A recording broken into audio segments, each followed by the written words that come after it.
Now that we have MongoDB installed in our local machine and we have Mongo Shell also installed and connected to our local MongoDB server, let's now start learning about creating and using databases in MongoDB server.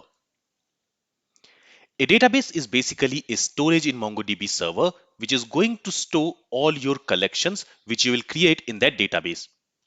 And to work with MongoDB, the first basic need is to have a database and a collection in place. So let's go to MongoDB shell, and in the last lecture, we connected this MongoDB shell to the local installation of our MongoDB server. And this is the connection string in order to connect to the local installation of MongoDB server. Okay, so this Mongo shell, it is connected to the local MongoDB server, which we installed in one of the previous lectures of this course. Now, Mongo shell is used to connect to and work with MongoDB server. It is basically a command line interface from where we can execute some MongoDB commands. So we are already connected to our MongoDB server from Mongo shell. Now here what I'm going to do is, first of all, I am going to clear the console by typing cls command. And if I press enter, it is going to clear everything from Mongo shell. So the first thing which I'm going to show you here is how to check what are the existing database currently available in the MongoDB server. For that, you can type show dbs command, and when you run it, it will show you all the databases which is already present in the MongoDB server. Here you can see that we have three databases: admin, config, and local database. And these are system databases. Okay. Apart from these three databases, we also have one more database which is test database. Now you might ask, if test database is also present in this installation of MongoDB server, then why it is not showing in this list?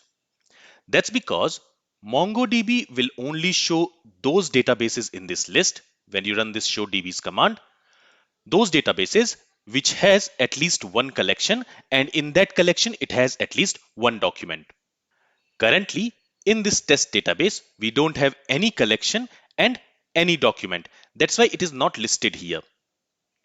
Also, this test database is the default database. So by default, when you connect to MongoDB server using MongoDB shell, the default database which will be selected is the test database. So currently, the selected database is this test database. And to check what is the currently selected database, you can simply type db and press enter, and it will return you the currently selected database. So as you can see, when we run this db command, it is returning us the currently selected database, which is this test. And this db here, it is an object. And currently this object is pointing to this test database. That means the currently selected database is the test database. So to whichever database this DB object will point to, that will be the currently selected database. Now, if you want to check what are the available collections in this test database, you can type show collections command. And if you press enter, you will see that it is returning nothing. That's because, as I mentioned, in this test database, we don't have any collection or any document. And that's why it is not listed here when we run this show dbs command. Next, if you want to switch to another database, you can use this use and then the database name. So for example, let's say from this test database, I want to switch to local database. For that, I can say use local. And if I press enter, you will see that now we have switched to local database. And to prove that the currently selected database is this local database, again, I can run this db command. So as I mentioned, this db is an object which points to the currently selected database. So if I press enter, it has returned local. That means the currently selected database is the local database. And if I say use, and then if I specify some database name which does not exist, for example, if I say sample db, so here I'm using this use sample db command. Now the sample db database is not present in the MongoDB server. So what this command will do is, first it will create this sample db database, and then it will make that sample db database in use. So if I go ahead and if I press enter, since this sample DB database does not exist, first it will be created and then we will switch from the local database to this sample DB database. So now the currently selected database is this sample DB database. And now if I go ahead and if I again run show DBs command, if I press enter, again you will see that here we don't see the sample DB database, but the sample DB database is created. Now why we do not see the sample DB database here? Because as I mentioned earlier, in the sample DB database, since we don't have any collection, because we have not created any collection yet, and we don't have any documents, that's why it is not listed in this list. So if I go ahead and if I create a new collection inside this sample DB database, and the simplest way to create a collection in a sample DB database is on the DB object. So this DB object, it is going to point to the currently selected database, which in this case is sample DB. On that, let's say I want to create a collection called users. This collection is also not present. So what MongoDB will do is it will create that collection when we try to insert a document in a collection. So for inserting a document, we can use this insert one command. And to this insert one command, we need to pass a document. And for the document here, we are going to pass a JavaScript object. There, let's say I want to have a name property, and let's say name is John, and I want to have an age property, and let's say age is 28. So here I'm passing a JavaScript object as a document to this insert one method. So this insert one method, it is going to insert this object as a document in this users collection. Now this users collection is currently not available. So what MongoDB will do is first it will create this users collection in the current database, which is the sample DB database, and in that it will insert that document.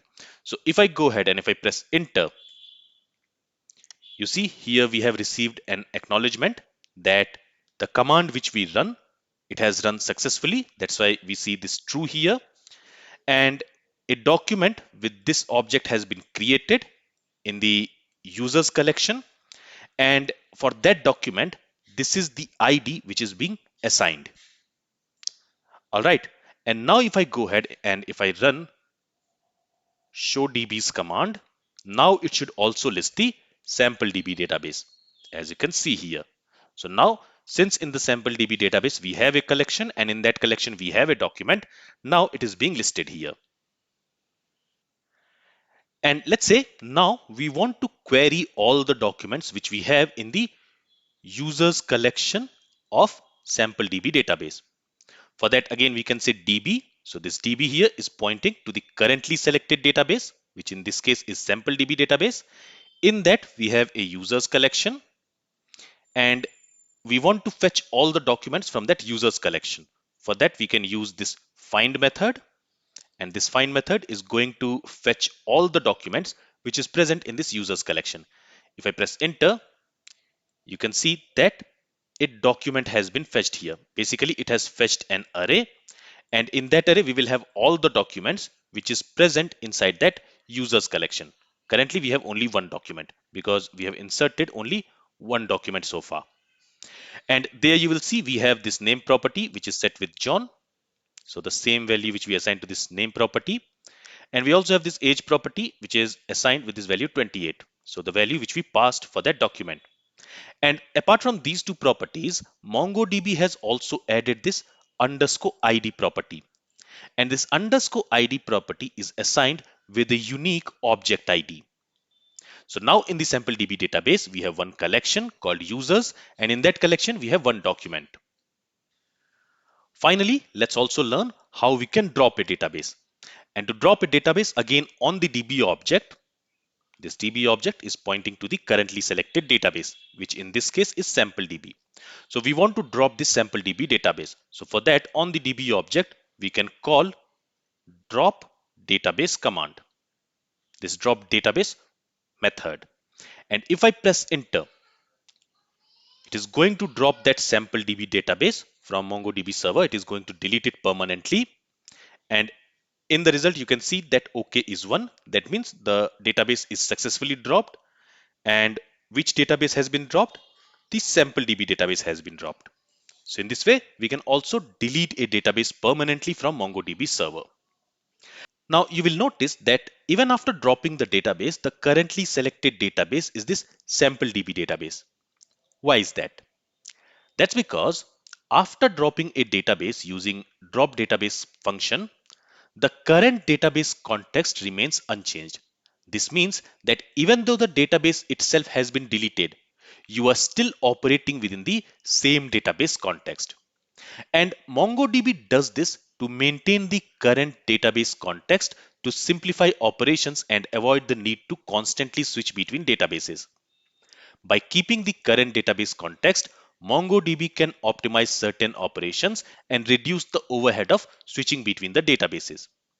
But remember that this database is deleted. So if I say show DB's command now, you will see that it is not listing the sample DB database. Okay, so let me go ahead and let me clear the Mongo shell here by typing cls command. And now let's say use test again. So let's say we want to switch to test database. And now we are switched to test database. So this is all about creating, using and deleting databases in MongoDB. Now before I wrap up this lecture, there is one very important point which you need to understand.